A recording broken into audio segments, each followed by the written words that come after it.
सावन सोमवारी व्रत कथा। किसी नगर में एक धनवान साहूकार रहता था, जिसका व्यापार दूर दूर तक फैला था। यश, कीर्ति, मान सम्मान और धन दौलत सभी प्रकार की चीज़ें व्यापारी के पास थीं, लेकिन उसके कोई पुत्र नहीं था। वे निसंतान थे और उन्हें इस बात की चिंता हमेशा सताती थी कि उनके जाने के बाद व्यापार कौन संभालेगा। पुत्र की कामना हेतु व्यापारी हर सोमवार को व्रत रखने लगा। वो पूरी श्रद्धा भाव से शिव पार्वती की आराधना करता था। उसकी भक्ति को देखकर देवी पार्वती प्रसन्न हुई और उन्होंने शिवजी से आग्रह किया कि साहूकार की मनोकामना पूर्ण कर दें। पार्वती जी की इच्छा सुनकर भगवान शिव ने कहा कि हे पार्वती, इस संसार में हर प्राणी को उसके कर्मों का फल मिलता है और जिसके भाग्य में जो हो उसे भोगना ही पड़ता है। लेकिन पार्वती जी ने साहूकार की भक्ति का मान रखने के लिए उसकी मनोकामना पूर्ण करने की इच्छा जताई। इसके बाद महादेव ने व्यापारी को पुत्र प्राप्ति का वरदान तो दिया, लेकिन साथ ही यह भी कहा कि उसके पुत्र की आयु केवल 12 वर्ष होगी। इस बात को जानकर व्यापारी को ना तो इस बात की खुशी हुई और ना ही दुख। वह पहले की भांति शिवजी की पूजा करता रहा। पुत्र के जन्म पर परिवार के सभी लोग बेहद खुश हुए। जब वह बालक 11 वर्ष का हुआ तो उसे पढ़ने के लिए काशी भेज दिया गया। साहूकार ने पुत्र के मामा को बुलाकर उसे बहुत सारा धन दिया और कहा कि तुम इस बालक को काशी विद्या प्राप्ति के लिए ले जाओ और मार्ग में यज्ञ कराना। जहाँ भी यज्ञ करवाओ वहाँ ब्राह्मणों को भोजन कराते और दक्षिणा देते हुए भी जाना। इस तरह मार्ग में यज्ञ कराते हुए दोनों एक नगर में पहुँचे, जहाँ राजा की पुत्री की शादी थी। लेकिन जिस राजकुमार से उसका विवाह होने वाला था वह एक आंख से काना था। उसके पिता ने सच्चाई छुपाने के लिए साहूकार के पुत्र को दूल्हे की जगह बिठा दिया, परंतु बालक ईमानदार था और उसे राजकुमारी को धोखा देना न्याय के विरुद्ध लगा।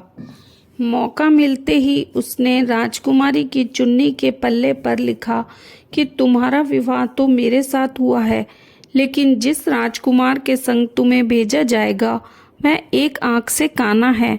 मैं तो काशी पढ़ने जा रहा हूँ। जब राजकुमारी ने चुन्नी पर लिखी बातें पढ़ी तो उसने अपने माता पिता को यह बताया। राजा ने पुत्री को विदा नहीं किया, जिससे बारात वापस चली गई। दूसरी ओर साहूकार का लड़का और उसके मामा काशी पहुँचे और वहाँ जाकर उन्होंने यज्ञ किया। जिस दिन लड़के की उम्र 12 वर्ष हुई, उस दिन यज्ञ के बाद लड़के ने अपने मामा से कहा कि मेरी तबीयत कुछ ठीक नहीं है। मामा ने कहा कि तुम अंदर जाकर सो जाओ। शिवजी के वरदान अनुसार कुछ ही देर में उस बालक के प्राण निकल गए। मृत भांजे को देखकर उसके मामा ने विलाप करना शुरू कर दिया। संयोगवश उसी समय शिवजी और माता पार्वती उधर से जा रहे थे। पार्वती ने भगवान से कहा, मुझे इसके रोने का स्वर सहन नहीं हो रहा। आप इस व्यक्ति के कष्ट अवश्य दूर करें। उस मृत बालक को देखकर महादेव बोले कि ये तो उसी साहूकार का पुत्र है, जिसे 12 साल की आयु का वरदान ही प्राप्त था। मातृभाव से विभोर माता पार्वती ने कहा कि हे महादेव, आप इस बालक को आयु देने की कृपा करें, अन्यथा इसके वियोग में इसके माता पिता भी तड़प तड़प कर मर जाएंगे। माता पार्वती के बार बार आग्रह करने पर भगवान शिव जी ने उस लड़के को जीवित होने का वरदान दिया। शिवजी की कृपा से वह जीवित हो गया। शिक्षा समाप्त करके लड़का मामा के साथ अपने नगर की ओर चल दिया। वापसी में वो दोनों उसी नगर में पहुँचे जहाँ उसका विवाह हुआ था। उस लड़के के ससुर ने उसे पहचान लिया और महल में ले जाकर उसकी खातिरदारी की और अपनी पुत्री को विदा किया। इधर व्यापारी और उसकी पत्नी भूखे प्यासे रहकर बेटे की प्रतीक्षा कर रहे थे। उन्होंने प्रण कर रखा था कि यदि उन्हें अपने बेटे की मृत्यु का समाचार मिला तो वह भी प्राण त्याग देंगे, परंतु बेटे के जीवित होने का समाचार पाकर वे बहुत ही प्रसन्न हुए।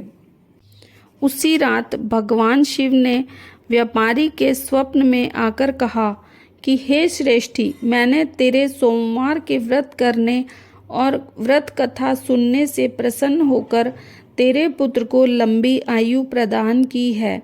इसी प्रकार जो कोई सोमवार के व्रत रखता है या कथा सुनता है, उसके सभी प्रकार के दुख दूर होते हैं और समस्त मनोकामनाएं पूर्ण होती हैं। बोलो हर हर महादेव।